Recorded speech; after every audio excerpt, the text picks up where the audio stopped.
Hello, I'm DJ Holiday from WXAV, And I am Natalie from the Xavierite. and today we sat down with Jim DeRogatis. First of all, I just wanted to ask, what got you initially into wanting to do journalism? Well, I was always a voracious reader. I don't think anybody who wants to be a writer doesn't start out first and foremost. And I worked for my high school newspaper and yearbook. I was more interested in writing record reviews than news, but I went to journalism school at NYU. Still interested in writing record reviews, and I wasn't waiting for anybody's permission to do that. I did my own fanzine all throughout the 80s. Nobody's going to publish you. Do it yourself. It's so much easier today. You just go on the web. But it's something I always wanted to do, to write about music. Absolutely. You got to have a passion. I know you used to work for the Sun-Times, so what are your thoughts about WBEZ possibly buying out the Sun-Times? Well, I think Chicago Public Radio, BEZ, is a great institution. It's been challenged financially with the pandemic and with the same challenges all of journalism is facing. The Sun-Times has been on life support for quite some time. I left about 12 or 13 years ago. I always believed in the paper, and there were many, many great people who worked there, and some still do. So, I think it makes sense to merge those two entities, and anything that's going to put more reporters out covering our community is a good thing. No, absolutely. And would you say in a way that journalism can kind of hold people or institutions accountable in ways that the law might not even be able to do? Absolutely. I mean, the journalist's role goes, the old saying, is to comfort the afflicted and afflict the comfortable. It's a cliche almost, but you look at something like BEZ's recent reporting on the Chicago lifeguards scandal that was decades long, sexual abuse of female lifeguards by male employees of the city. You look at the R. Kelly story. You look at everything right now. So many stories are pressing in the era of Trump and just sort of almost post-Trump. The fact that we have such a huge percentage of Chicago police officers whose job is to protect and serve, from the homeless person on the street to the Gold Coast resident, and that they're reluctant to get vaccinated. Why? Because of some ridiculous political belief in conspiracy theories or forwarding the big lie that the election was stolen. We're at a time where people's grasp on facts is super tenuous and frightening. The fact that, so many of us are trying to stay healthy, and so many other people have fallen prey to this plague, and we have a vaccine that helps, and yet you have a huge chunk of America, something like 40%, that are not doing what they need to do in order to beat this back. Totally agree with you, and especially with the variety of ways you can get journalism. I'm actually here also with a member of our school newspaper, and she has a couple questions for you too. Hello, Jim. My name is Natalie. I am the Deputy Editor-in-Chief of St. Xavier University student paper, the Xavierite. I was wondering if you can share the memory with us that made you fall in love with music.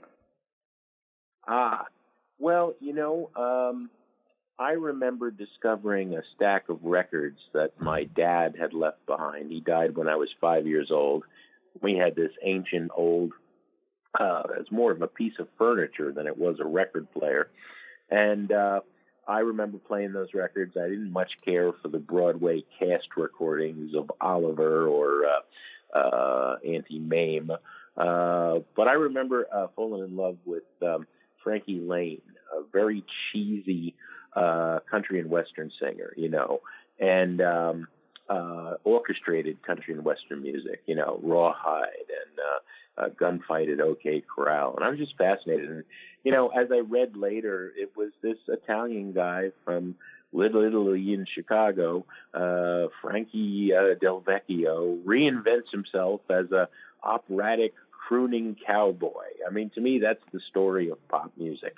You can become anything that your imagination can picture, in popular music. And, you see that from, Frankie Lane up to, Kurt Cobain. I'm going to escape this, and beyond to the present. I'm going to escape this small town of Aberdeen where I'm supposed to just get drunk and work for the logging company, and I'm going to do something else, something alternative, something different.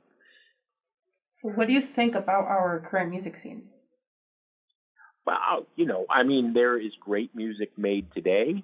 There was great music made in 1967, 1977, 1987, 1997. I hate this notion of people sort of calcify in what they, whatever era they were a teenager. They tell you this lie. Nothing you ever hear is going to be as great as the Beatles. And that is just such bullshit. There's a band today, rehearsing in some basement in Oak Lawn that is going to be better than the Beatles or better than Nirvana or better in the sense that you are there now and hearing this music in the present, and it can move you every bit as much as whatever artist you can name that preceded them, and, sometimes there's merely 25 incredible albums released in a year, and sometimes there's 100. But there is always great music being made. It depends on you to seek it out. No, absolutely. I think that brings up a really good point too, just with the current music climate in a way, like a lot of people have this almost elitist mentality of, my music is better than yours and my music is better than yours, and I think that almost creates a toxic culture around it. Yeah, well, there's always been that, boys with their baseball cards, and the fact is that a lot of great art is being made all the time in whatever genre. And the means of delivery are changing, might not be a vinyl album or a CD, or there's Bandcamp and there's SoundCloud, and there's, independent movies released on YouTube, and there are self-published books. And the gatekeepers are changing away from big corporations, but great art is being made all the time. And, I perhaps naively, optimistically believe that, the stuff that is truly worth being heard, you'll hear about it. There is an ability now to reach an audience without major corporate, major label hype, that you can release on SoundCloud and go viral. And if it's great, people are talking about it, and it picks up a certain momentum. You don't need the radio station and payola and video, and, you can reach an audience. But it requires the audience to be hungry. And some people just, this is an alien attitude to me, and one that I can't understand whatsoever. Some people are just like, I don't have the energy to discover new music. I've never understood that attitude. If you love food and you've eaten at the French Laundry, one of the greatest restaurants in America, or Alinea in Chicago, right? You don't say, well, I never have to eat again. I've now had the best meal I'm ever going to have. That's like ridiculous. Right. No, yeah, exactly. So why do people treat music that way? That's a good question to bring up, actually. I think part of it is also just for them. It's the time period that's reminiscent, not just the music. Like you said, it's like what was popular when they were teenagers and stuff. So for them, it's, nostalgia is the kiss of death for all great art. Oh, yeah. There is living in the past is denying an incredible amount of wonderful art that's being made in every genre, music and film and, fashion, you name it, video game design. Art moves forward, and some people just get stuck at one place in time. And that's always sad to me, because it means that you're closing yourself down to new experiences and new discoveries. So, Jim, is it okay if I ask you a question about R. Kelly? Sure. So, after working the R. Kelly case for many years, how did it feel to hear the guilty verdict in New York?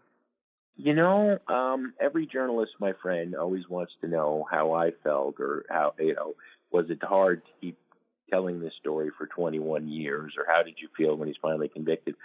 I honestly always just thought of the women who had trusted me to tell their story.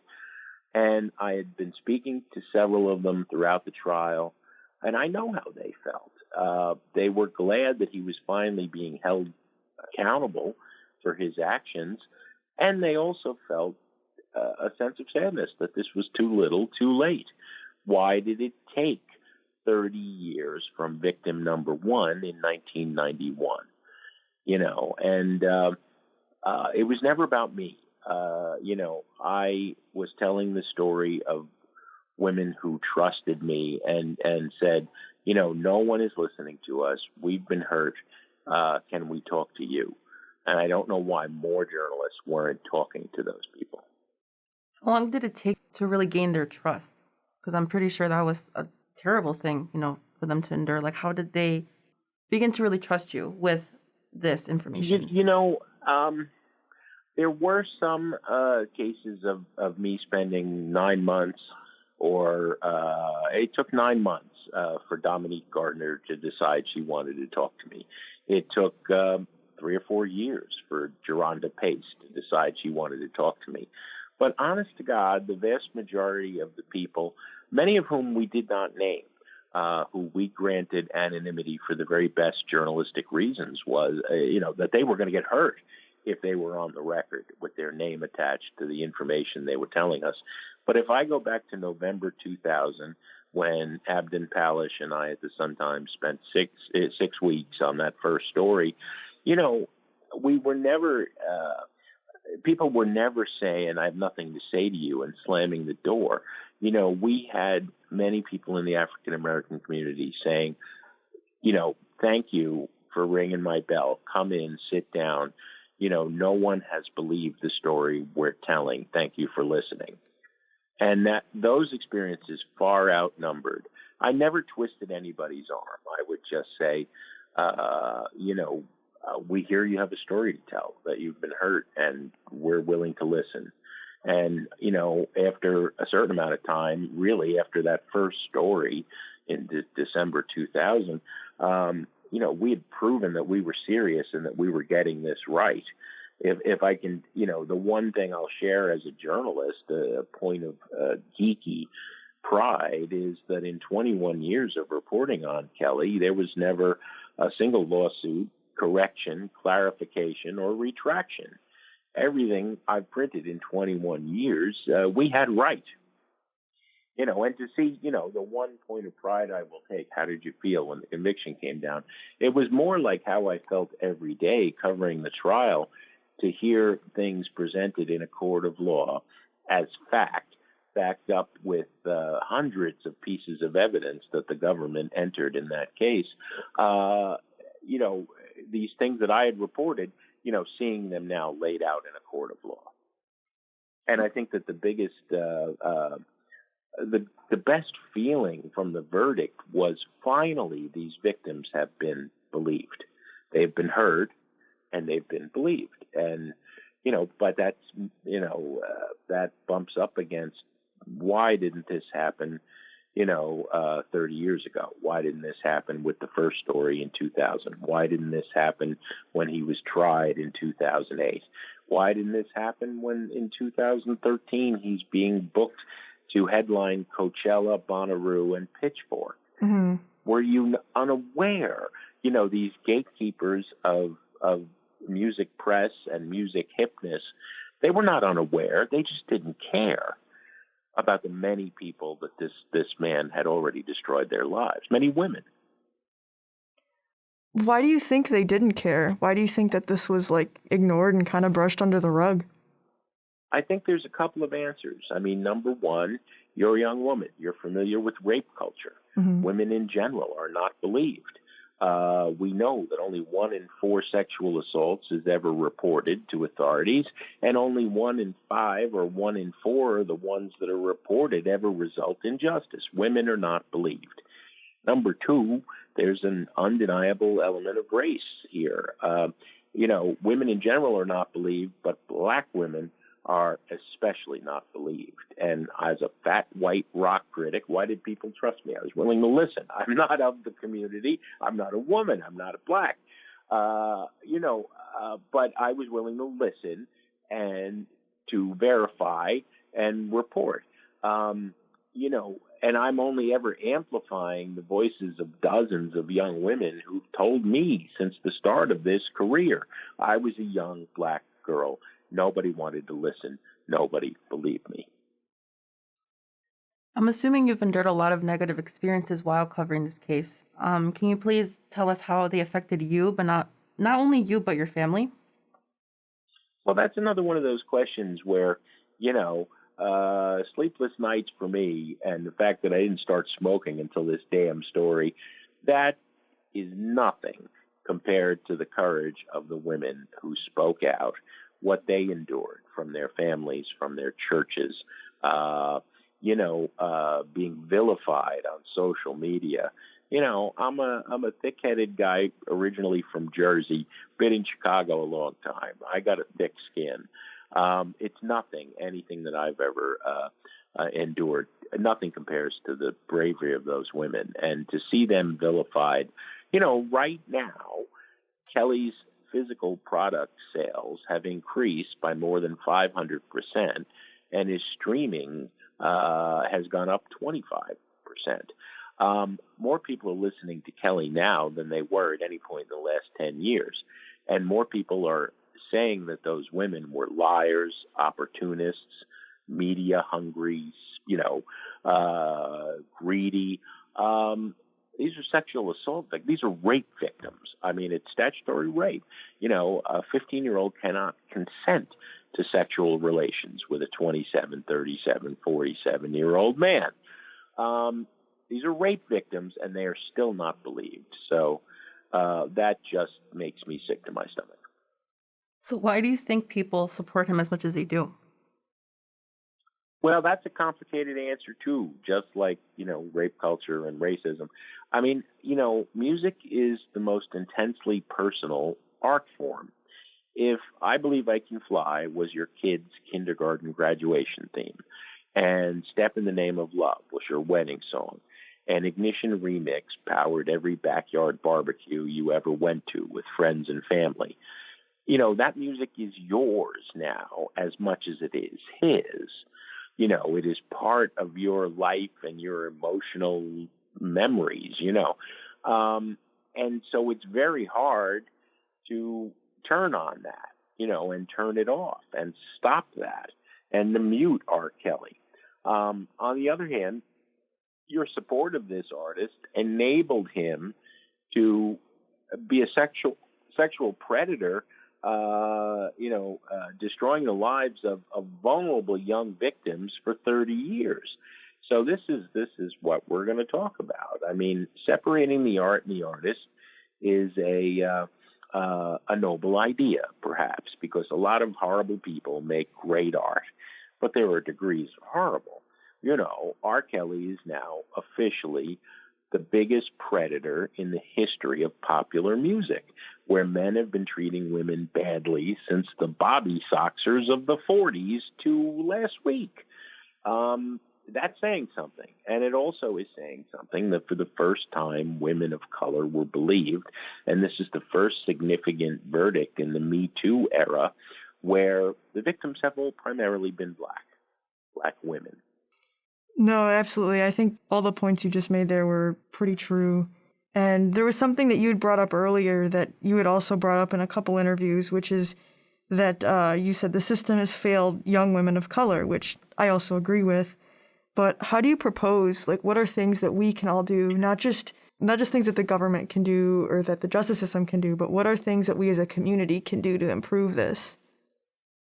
Well, I think you got to shout it from the rooftops. I think that the example that Kenyette Tisha Barnes and Oronike Odele presented with the Mute R. Kelly movement, they were ferocious, they were focused, they were not going to shut up about people giving this man their concert dollars, their music buying dollars, when he was destroying the lives of young black women, their sisters, their cousins, their aunties, their best friends. I think all of us have to make as much bloody noise as we can.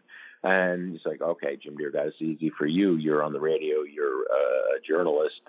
You can get published in the New Yorker. Yeah, well, you're journalists too. You're radio broadcasters too. And even if you're not, there's a piece of oak tag and a Sharpie. Go stand on the corner. Right. And that's how Mute R. Kelly started. And, it was me telling the story of a tireless mother and father from Atlanta who began fighting to get their daughter Joy home, reached out to me in November 2016. It took 9 months to publish that story in BuzzFeed in July 2017. Mute R. Kelly starts then and there, right there, and never stopped. And, Mute R. Kelly, the Savages lead to Mute R. Kelly. Mute R. Kelly leads to Surviving R. Kelly. Surviving R. Kelly leads to a federal investigation. And finally, 30 years late, the biggest predator in the history of popular music is stopped. I know it was difficult for those women, and they got vilified in social media, and they got sick and tired, but they didn't stop. And that's what it takes, No, absolutely. Those are very brave women, and it's amazing what they have done to not only encourage other young women to be able to come forward with their stories, but just setting such a great example of what it is to be a really strong woman in today's society, I think. Yeah. And earlier you did mention the whole concept of separating the art from the artist and everything. And obviously this is a case that's absolutely, there's no question about it. But do you think that there's a line that's drawn in the separate the art from the artist? Or do you think that people almost use that as an excuse to kind of hide behind supporting somebody that they know is bad? Yeah. And I think on the negative tip, it goes even deeper than that.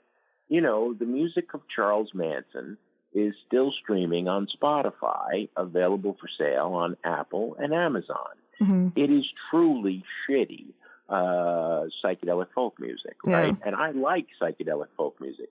There is no reason to listen to the music of Charles Manson except to revel in that man's evil, right? It's a melodramatic example, but it helps to look at these big examples, right? Right. It's harder for Michael Jackson. I think the world is a worse place without the Jackson 5 or Against the Wall, right? But in his case, the last two albums of his career, where he's continually protesting his innocence, not molesting these boys, being wrongfully framed by the prosecutor of Santa Barbara County, California, those are the worst albums of his career. So Living Without Invincible and History is no problem, right? With R. Kelly, it's different. I mean, from day one, his entire catalog is a celebration of a view of hedonism that says, I will take my pleasure wherever I desire with no concern for the lives I ruin. What's the album he made for Aaliyah? He's having sexual contact with her when she is 13 or 14. He marries her at age 15, now proven in a court of law. What's the album he wrote for her?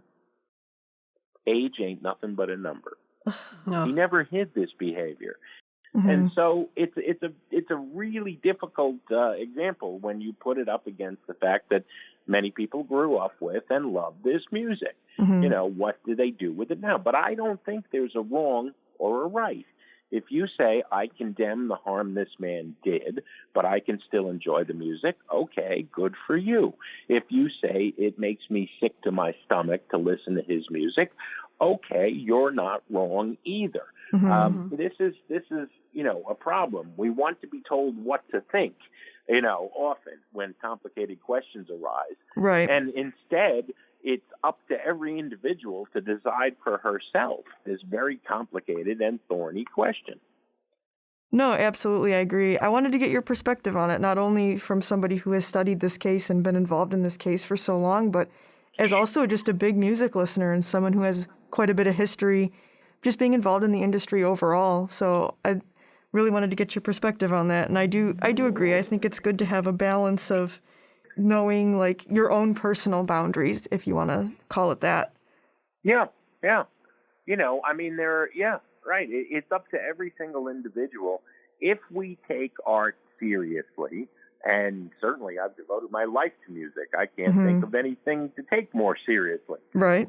Then we have to realize that sometimes this has an impact in the real world, and it is not mere entertainment, and we have to think about what our endorsement of that music or any art form, what it entails, and what ramifications, So I think this is going to be the singular question for your generation. It's not cancel culture. It is not burning records in the public square. It is beginning to wrestle with the fact of what happens when I support a business. R. Kelly was a business, right? That is doing damage. And, you could say the same thing of ExxonMobil. You could say the same thing of Walmart. I love me a good chicken sandwich, but I will not go to Chick-fil-A. Agreed. Because they have corporate policies, homophobia, anti-women, that I disagree with. I'm not going to give them my $5. It's up to the individual, but I think a lot of people just glaze over things and like, oh, well, it is what it is. I like it. And it's like, it depends on how much, like you said, how much something means to you, how much certain issues mean to you, if you're willing to kind of draw that line. I just had one more question for you to end it on a little bit more of a light note. I just wanted to ask, what does student media mean to the future of journalism and broadcasting? Well, obviously, traditional broadcasting and traditional dead tree journalism is completely dying and needs a serious reinvention. And so it is your generation that needs to find the answer to how these important, vital public services can be sustained. It's on you. No pressure. Because we need it, right? And I'm enough of a capitalist to believe you should get paid for your work. If you're going into radio or journalism, you're never going to get paid well. Forget about that, right? But you should get paid something. And so the economic models need to be tried and experimented with, and solutions come up with, because Lord knows we need good journalism. It's just going to be a matter of how we can have a career doing it and how it will be paid for. Because if I didn't have the editors and the lawyers and the resources to do this R. Kelly story back at the Sun-Times or the 6 columns I wrote during the course of the trial for the New Yorker, I couldn't have done them. I mean, to buy the trial transcripts was several $100s a day. Investigative reporting that is going to make a difference takes money. Takes money, takes time, takes dedication. Yeah, well, the time and dedication you and me can provide, but buying the court transcripts, I can't. Yeah, right. You know what I mean? So journalism does require, and look, that's on one level, right? Try being a reporter in Afghanistan today, dealing with the Taliban, or in Yemen, and getting, the Kevlar vest and the equipment needed to report from a vital hotspot like that that's going to affect the entire world. Right. Journalism does take money. And so, it's a challenge, I think, to come up with the solutions that are going to make it still a viable concern.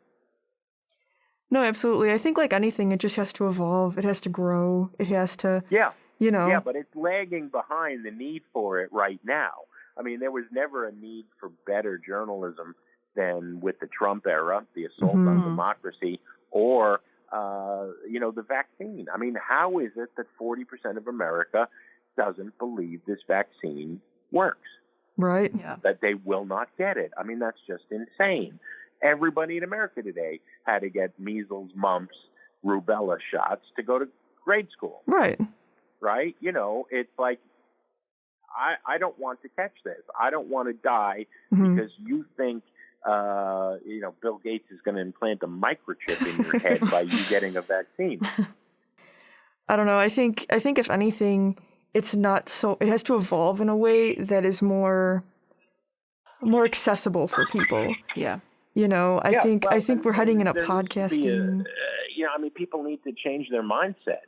Mm-hmm. H.L. Mencken, one of the great philosophers of journalism, said in the 1920s, everyone is entitled to their own opinion. Mm. They are not entitled to their own facts. I think it's so much the accessibility, especially with younger generations. People aren't picking up newspapers. They're not, necessarily turning the radio on in their car, but people are listening to podcasts. Yeah. I think it's more so just trying to combine, newer and older media and just getting them to try to merge or one to learn from the other, to grow and evolve. Yeah, sure. Whether the news is delivered, online or in a podcast or whatever the format is irrelevant. At the bottom line, great storytelling and accurate, thorough reporting is what's required. And, that can come in Dead Tree Media or a print magazine, mm-hmm. or it can come in, a podcast or a blog or the means of delivery is irrelevant. At the heart of it are storytelling and reporting.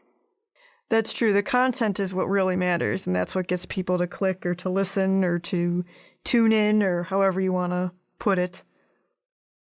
Yeah, for sure. But anyways, thank you so much for talking with us today and doing this interview and everything. It means a lot. We really, really appreciate it. Thank you so much. Oh, no problem. It's my pleasure.